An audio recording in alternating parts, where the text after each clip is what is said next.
we had Global Exhibitions Day on June 2nd.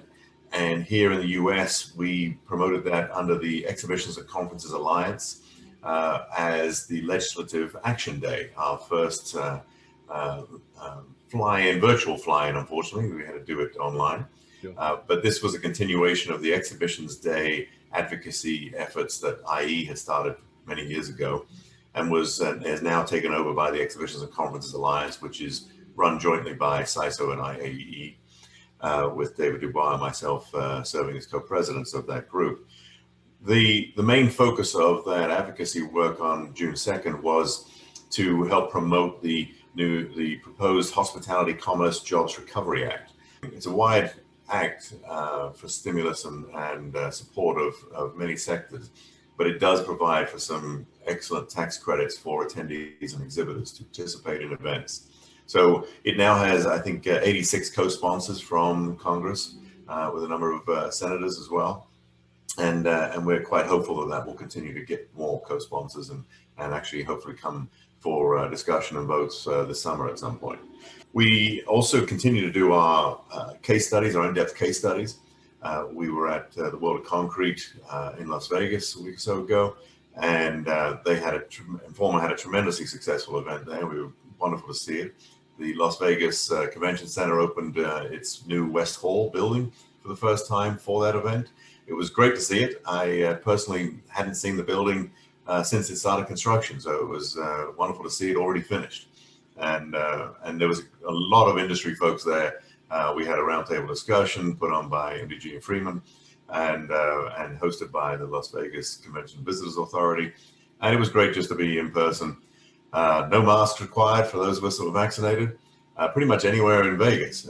Once you got out of the airport, the hotels were allowing no masks for vaccinated people, the convention center, the restaurants, the city in general. So it really did feel like getting back to normal.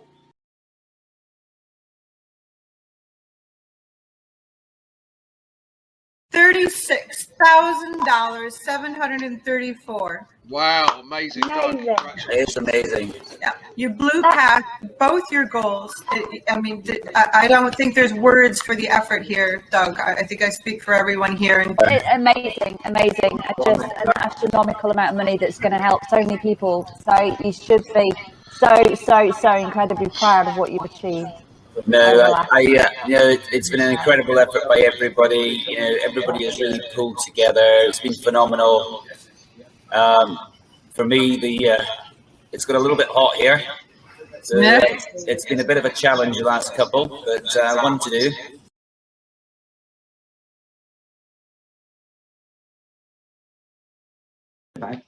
The domestic shows. So when I say the domestic shows, those that don't have a huge international component to them, because obviously the travel restrictions getting into the US are you have to quarantine and so on. But we've just actually had a rebudgeting meeting, and that going through that process, it was really good because I could see all these events that are in the US market will take place this year.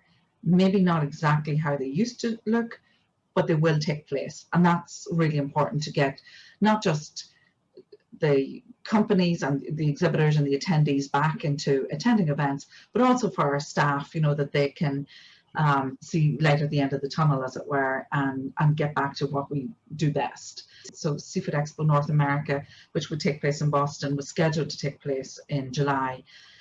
Boston hadn't reopened, so that actually seemed too soon to organize an event.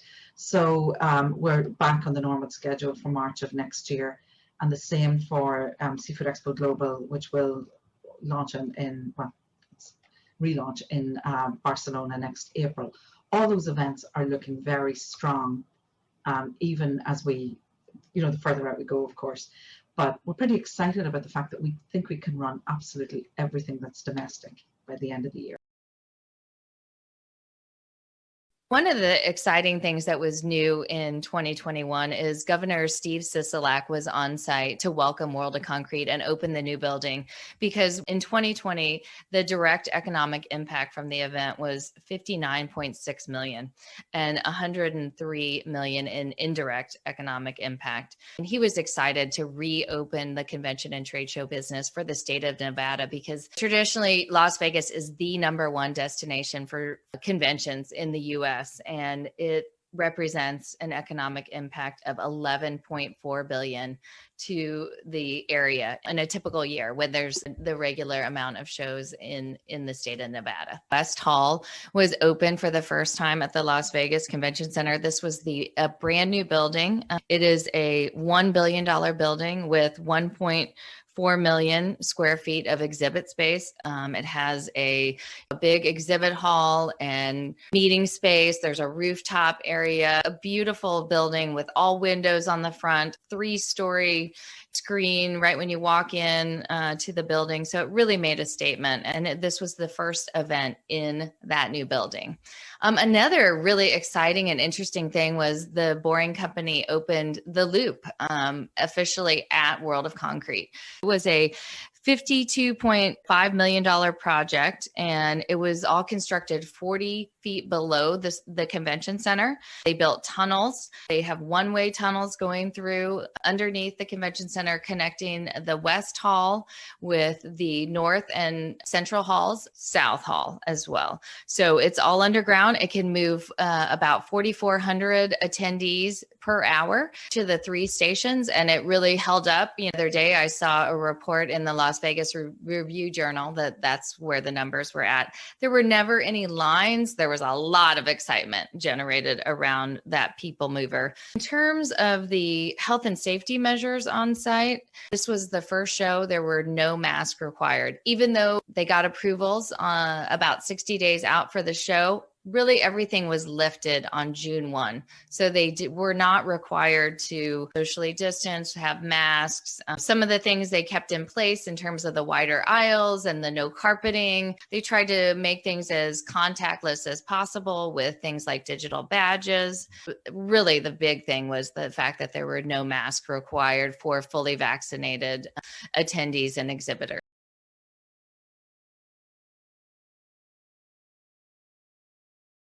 How is the on-site testing process working?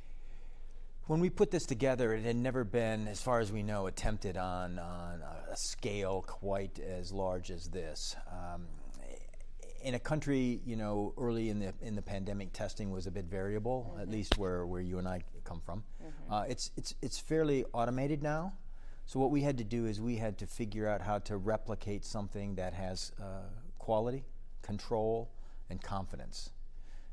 And we interacted very closely, developed our processes in conjunction with our health partner, Cadon, as well as the authorities. And the health authorities guided us, and I think I haven't heard one complaint about the process. It's very, it sounds complicated. It's actually quite simple, and it's a time and motion study. It's the ability to move people effectively and efficiently through a medical procedure, if you will, and then more importantly to allow the health authorities to take over if something is determined to be outside of the normal range. Yeah. So tell us a little bit about how do you market an event during a pandemic?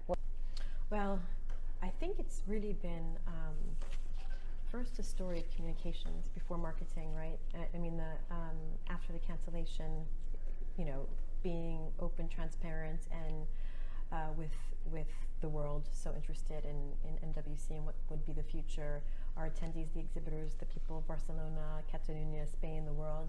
It was first off setting afoot, our communications, and we then jumped into what are we going to do for the rest of the year? And if you follow anything about the SMA, we had some really tough challenges with the cancellation of MWC. Yes. And so I found myself both having to navigate those challenges and looking at this kind of transformation plan that I was doing, which is pretty bold, from what I had, a lot of changes. It's I'm a bit known in, for coming in and looking and shaking things up a little bit.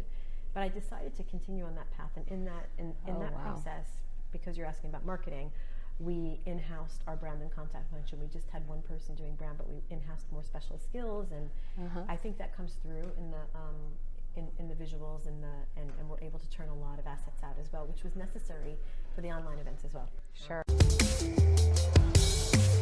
I attend the SISO Leadership Conference because it's a fantastic place to learn more about how the industry is developing and connect with the people that are making those changes. We've got the people who are leading the events day to day, and for that we put on content that's focused to help them in their job, whether that's on sales, on marketing, on operations. Anybody who is anybody in the industry comes to SISO, whether it's the US, which is 70% of the people, or international. The people who come here are the real people who are doing the jobs.